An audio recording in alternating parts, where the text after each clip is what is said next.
2022年2月22日，威斯康星州的格林贝市正处于一年中最寒冷的深冬。凌晨时分，气温降到了-18度。24岁的沙德·泰里恩回到了家中，他身后是同样24岁的泰勒·沙布尼斯。此时，沙德的母亲塔拉还没有回家，家里一片安静。两个年轻人进入了沙德的卧室。和严寒天气形成强烈对比的是两个人炙热的体温，他们紧紧拥抱在一起，忘情地亲吻着，一切顺理成章地发生了。不过，和大多数普通人不一样的是，沙德和泰勒都是窒息式亲密行为的爱好者，他们享受勒住对方脖子的游戏。这一次，他们选择了一条金属的链条作为工具，一场震惊全美的惨剧就此降临。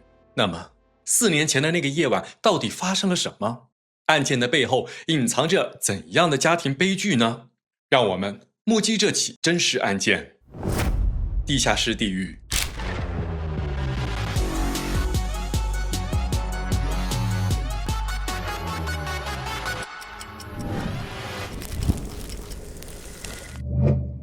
大家好，我是目击者云奇，欢迎订阅我的频道。我们目击黑暗人性，可以更清醒生活。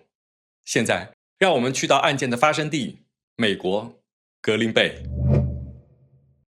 2月22日凌晨，在位于地下室的卧室里，沙德在和泰勒发生亲密行为时，遭到了泰勒的致命袭击，并且在死亡后被残忍分尸。在讲述案件的细节之前，让我们先来认识一下沙德·泰里恩。他的全名是沙德·罗克·泰里恩，出生于1997年9月7日。沙德的母亲是塔拉·帕克尼克，父亲是迈克尔·泰里恩。他有一个哥哥和2个姐姐。沙德的父母在他青少年时期离婚，母亲有了新伴侣史蒂夫。沙德曾就读于当地的贝波特高中，他选择了辍学，没有毕业，但在木雕方面却展现出了显著的天赋，是当地小有名气的木雕师。案发前，沙德在生父迈克尔的家族企业中工作，负责艺术创作与日常业务。认识他的人对他的评价是：善良，富有同情心。他极度热爱音乐和大自然，将大部分业余时间用来制作音乐视频。但是，另一部分的时间却陷入了黑暗中。沙德长期深陷违禁药物滥用问题，他最常使用的药物是甲基苯丙胺，也就是冰毒。2021年10月22日，格林贝警方接到报案，沙德在一处公共区域内严重扰乱秩序。警员去到现场，发现沙德正处于一种极度亢奋且无法自控的状态。当警员试图对他进行搜身和控制时，沙德表现出了明显的身体对抗，多名警员合力才将他制服。证据显示，沙德这次被捕与药物冰成瘾有直接的关联。事件的后果是，他将面临刑事起诉，法庭要求他必须居住在一个能够提供稳定监护的环境中。于是，沙德住到了母亲塔拉的地下室中，由塔拉和伴侣史蒂夫对其进行监管。仅仅4个月后，这个地下室变成了沙德的地狱。沙德是被泰勒杀死的，两个人曾是高中同学，曾有过一段单纯的约会。随着沙德辍学，两人断了联系。但就在不久前，泰勒再次出现在沙德生活里。我们把时间线拉回2月21日晚9点半左右，泰勒驾驶一辆金色丰田塞纳面包车到达了沙德母亲家。母亲塔拉看着沙德坐进了泰勒的车里，然后两人开车离开。这个时候，沙德仍处于缓刑限制时期，他在那个寒冷的冬夜去了哪里呢？泰勒开着车带着沙德去了位于伊斯特曼大道的一个公寓，在那里，他们和另一个朋友举行了药物派对，3个人都吸了叶子。泰勒与沙德通过注射方式摄入了药物冰。没错，泰勒和沙德一样，也有严重的药物成瘾问题。深夜时分，那个朋友提前离开，只剩下了泰勒和沙德2人。他们决定让这个夜晚更疯狂一点，将治疗抑郁症的处方药物曲唑酮也注射到了身体里。几个小时后，时间来到了22日凌晨，泰勒在迷幻状态下开车和沙德返回了住所。两人通过独立出入口进入了地下室，也就是沙德的卧室。他们在这里使用了更多的药物。这里需要简单解释一下，相对于其他的违禁品，药物冰会激活和性冲动直接相关的边缘系统神经元，并和激素产生协同效应，导致性欲阀值被极限拉高，使用者常常陷入一种病态的且极度亢奋的性冲动状态。沙德和泰勒就在这样的情况下开始了带有施虐性质的亲密行为。当时沙德面朝下躺在床上，泰勒骑在他的背上，用金属链条勒住了他的脖子。泰勒越勒越紧，已经突破了正常情趣游戏的边界。沙德开始挣扎，并伴有剧烈的咳血，泰勒却因此更为兴奋，他完全失去了控制。大概5分钟之后，沙德的脸变成了紫色，嘴角流出了大量鲜血。泰勒终于停了下来，而这时沙德已经失去了生命。我们将时间快进到15个小时之后，2月22日晚上，沙德的母亲塔拉和伴侣史蒂夫在9点多回到了家中。塔拉隐隐约约听到了来自地下室的动静，但是他没有去查看，而是回到了卧室睡觉。23日凌晨3点左右，塔拉被一声巨大的关门声惊醒，他听到了车辆发动的声音。这时候，他决定下楼查看一下沙德是否和泰勒一起离开了。塔拉走进了地下室，在楼梯底部的拐角处，他发现了一个平常不放在那的黑色塑料桶。他感到非常疑惑，特别是那个塑料桶上还盖着一条毛巾。他俯身下去，揭开了毛巾，借着昏暗的灯光，他看到了塑料桶里有一个人头，他的儿子沙德的头。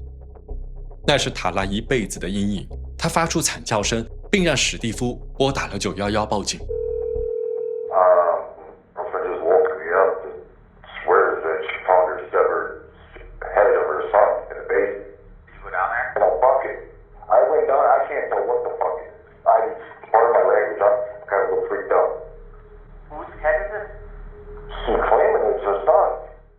警员来到塔拉家里，只见整个地下室里有大片的血迹。即使经验丰富的警员面对这个案发现场也极度震惊，他们迅速呼叫了支援。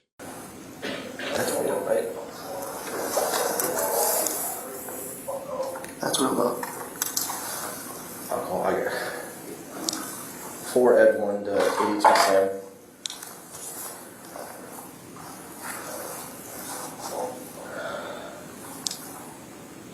I know you're busy over there, but this is actually what it's going to be. It's not going to be a 961 thing or a 96 thing, so we're going to need more units here. 警方根据塔拉提供的证词，迅速锁定了泰勒·沙布尼斯为唯一嫌疑人。凌晨5点，大批警员包围了泰勒的住所。警方在公寓外的停车场发现了那辆丰田面包车，车的前部以及车门拉手处有明显的暗红色血迹残留。警员敲响了泰勒的家门。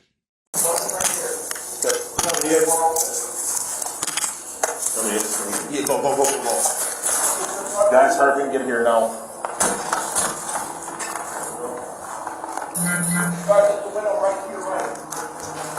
Watch this window right here. Watch this window right here. Gun.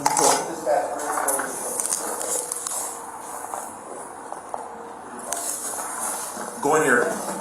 Go in here. Come to the back of the apartments. That's where we're at. You come over here. 2 more will be fine. If 84 is here, you have contact with the mail. Hands up! Walk out towards me! Have a seat. Have a seat. 泰勒的神情异常冷静，警员对泰勒进行了初步控制，并询问他手部的割伤。泰勒只回答无可奉告。警方对他的车辆进行了紧急勘查，他们在后座的一个纸箱内发现了受害人沙德的腿部残留。泰勒向警方提供的证词还原了沙德死亡后那15个小时内发生的事。泰勒先是继续利用沙德的尸体满足了自己一段时间，然后他走进厨房，胡乱抓了一套刀具，其中竟包括了一把黄油刀。他开始了对沙德身体的切割。据他所说，这么做是因为他想把沙德所有的身体部位都留给自己。你能理解这个说法吗？更为惊悚的是，在移出了沙德的头部后，他和剩下的尸体拥抱了很久，这让他感到无比兴奋。22日的一整个白天，泰勒都在地下室中对沙德进行疯狂的切割。晚上，沙德的母亲塔拉回到了家，泰勒开始尽力保持安静。他把沙德的血收集在一个桶里，最后他把沙德的生殖器官和头部扔进了那个黑色塑料桶里，用毛巾盖住，放在了楼梯底部。23日凌晨，药物作用消退后，泰勒的兴奋感也终于开始消退。他发现手部有很多割伤，并开始感受到疼痛。于是他决定放弃切割剩下的部分，拿着一条腿部残肢离开了那个地下室。一个24岁的年轻女性怎么能犯下如此可怕的罪行呢？犯罪人泰勒的人生可以说完全是一场灾难。但我想特别说明的是，任何关于犯罪人的背景描述都不是为罪行寻找借口。泰勒·沙布尼斯出生于1997年11月23日，他有一个弟弟 AJ。2007年左右，他随家人从芝加哥搬迁至格林贝生活。泰勒的母亲马拉长期有酒精依赖的问题，并因此患上了肝硬化，但马拉没有停止喝酒。2009年，泰勒年仅12岁时，母亲马拉因肝硬化及相关的并发症去世，这是泰勒人生中第一次巨大打击。此后，他表现出明显的内向和厌学倾向。进入中学后，泰勒的心理健康状况急剧恶化。校方记录显示，由于他的行为控制力极差，他被强制送往精神卫生机构接受评估。结果显示，他患有注意力缺陷、多动障碍以及严重的抑郁症。泰勒开始长期服用包括斯瑞康等多种抗精神疾病的药物。2014年，也就是泰勒的高3时期，他和同学发生了严重的肢体冲突，并表现出不可控的暴力倾向，最终被校方勒令永久退学。随后，泰勒被迫搬到了德克萨斯和祖父母同住，在那里，他就读于卡特拉高中。那段时间，他的精神状态有了改善，他交了朋友，有了新男友，并最终高中毕业。但不幸的是，毕业后他搬回了格林贝，心理状况再次急转直下。2017年，泰勒的父亲阿图罗因涉及2级侵害儿童罪被捕入狱，他被判处12年监禁。相关信息显示，泰勒也受到过父亲阿图罗的侵害，他一度发起了对阿图罗的诉讼，但最终选择了撤诉。2019年，泰勒尝试进行手工艺品的制作，他在社交媒体和平台 GoFundMe 上宣传自己制作的捕梦网及串珠首饰。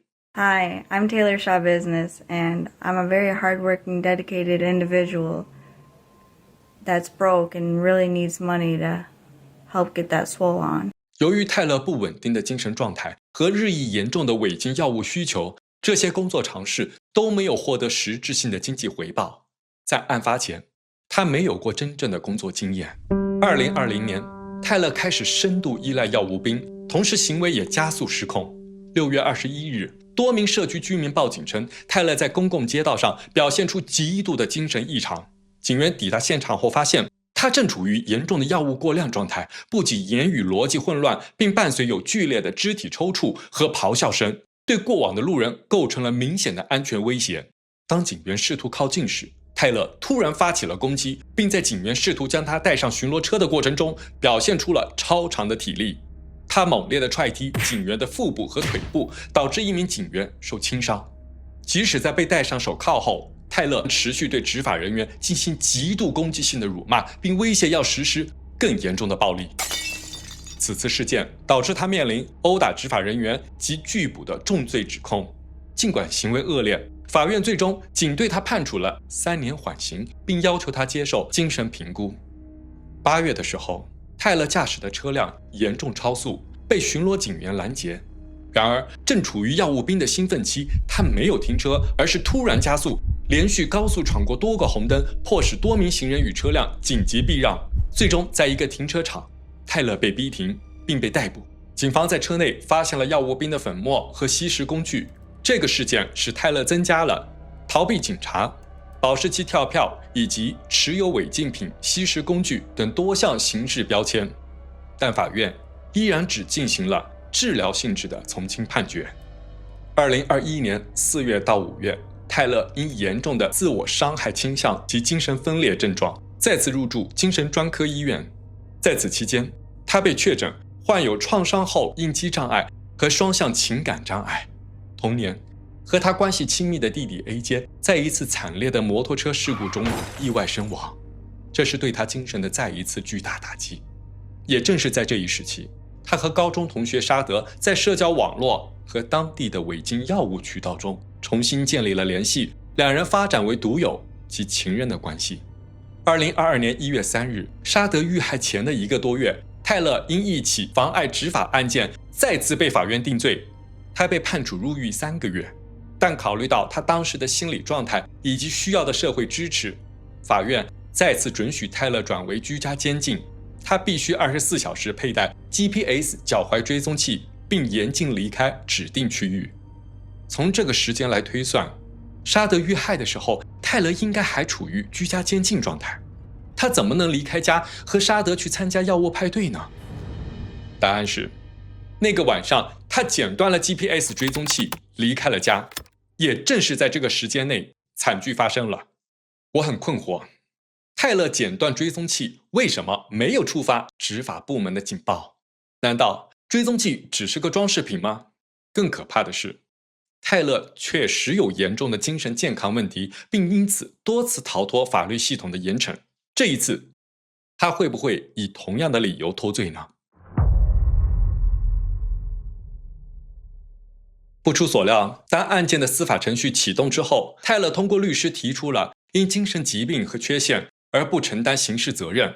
他接受了多次心理鉴定，关于他是否有受审能力的拉锯战持续了长达1年的时间。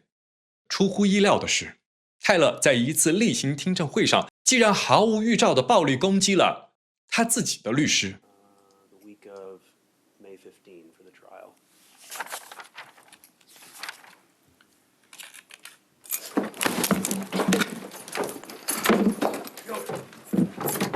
Stop it. Stop it.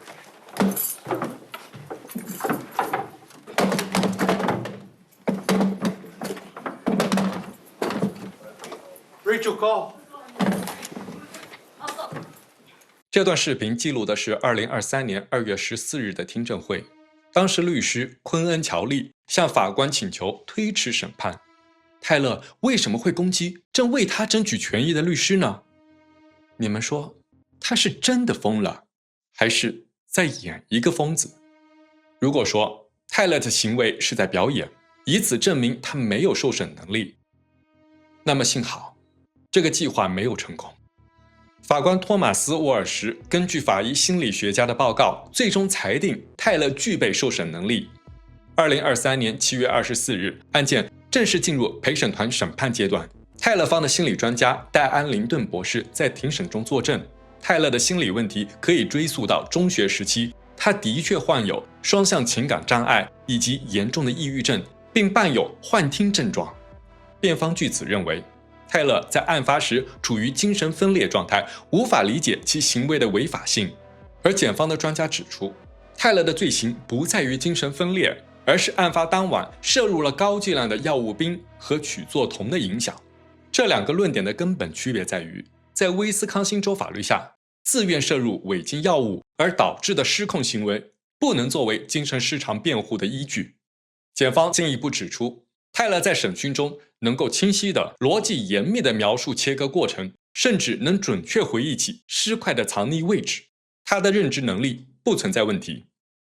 而泰勒在案发之后的审讯中发表了一系列的言论，更是成为了陪审团评估其作案动机和心理状态的关键证据。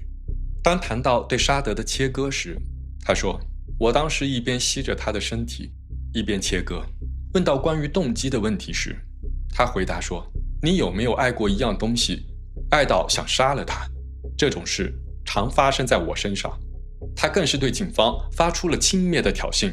他说：“你们警察在寻找所有的器官时会很有趣。”泰勒不加掩饰地描述自己的犯罪感受。他说：“这感觉像打开圣诞礼物一样兴奋。”在研究这个案件的时候，当读到泰勒的这些话，我都感到害怕。这些话也极大地冲击了陪审团的情感底线。但这个时候，一封求情信的出现让案件增加了新的变数。这封信来自于威斯康星州道奇县监狱，写信人是泰勒的丈夫沃伦·沙布尼斯。泰勒杀死了毒友兼情人沙德，但他居然是已婚状态。沃伦·沙伯尼斯原名沃伦·沙伯，他比泰勒年长大约20岁。根据记录，沃伦是一个刑事惯犯，他曾多次因家庭暴力、2级侵害儿童、持有并意图分销毒品兵以及抗拒执法被捕。简单点说，他就是个药贩子。这也解释了泰勒为什么和他在一起，并在药物依赖中越陷越深。2020年2月14日，也就是沙德遇害的2年前，泰勒和沃伦登记了结婚。这是泰勒深陷药物成瘾的时期。同年11月，沃伦因犯罪入狱，被判处28个月监禁。2021年，沃伦服刑期间，泰勒生下了儿子马特奥。你没有听错，泰勒在深陷药物成瘾之中，还给坐牢的丈夫沃伦生下了一个儿子。这真是极不负责任的行为。这次生育对他的精神状态也造成了毁灭性的影响。他在产后进入了精神病院治疗。在2021年年底，泰勒从精神病院出院后，不顾刚出生的儿子，继续沉迷于药物中，在犯下多次罪行，但被法院轻放之后，杀害了沙德。这条时间轨迹实在让人难以接受。但是她的丈夫沃伦却在信件中为她辩护。沃伦这样写道：我知道她现在被指控做的那些事，但这并不是真实的她。那是因为毒瘾占据了她的头脑，还有她的精神病背景和产后抑郁。我只是想让我的妻子得到专业帮助，那是她应得的。我的祈祷与她同在，我爱她胜过世界上的一切，无论发生什么，这一点永远不会改变。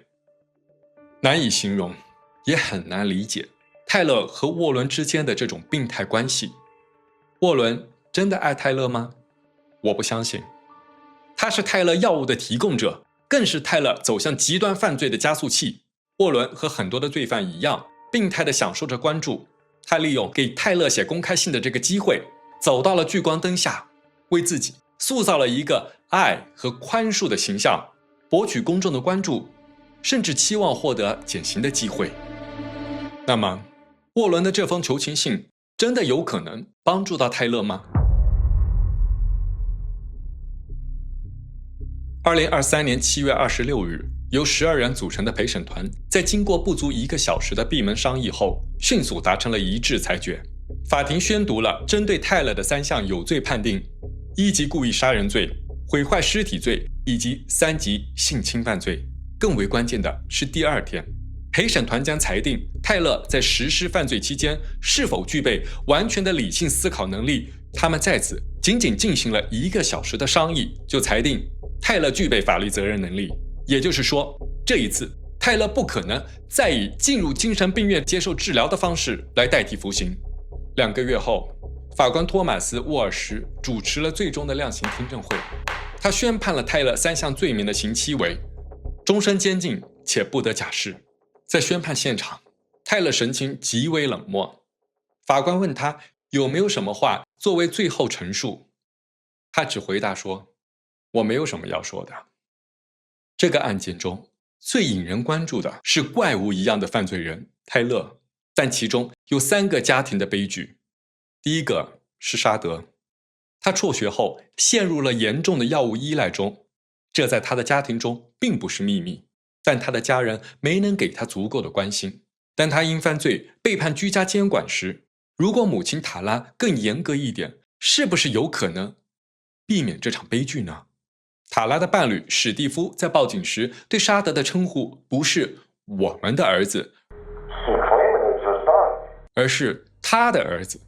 很大可能沙德在这个重组家庭中处于边缘位置，没办法得到足够的爱和支持。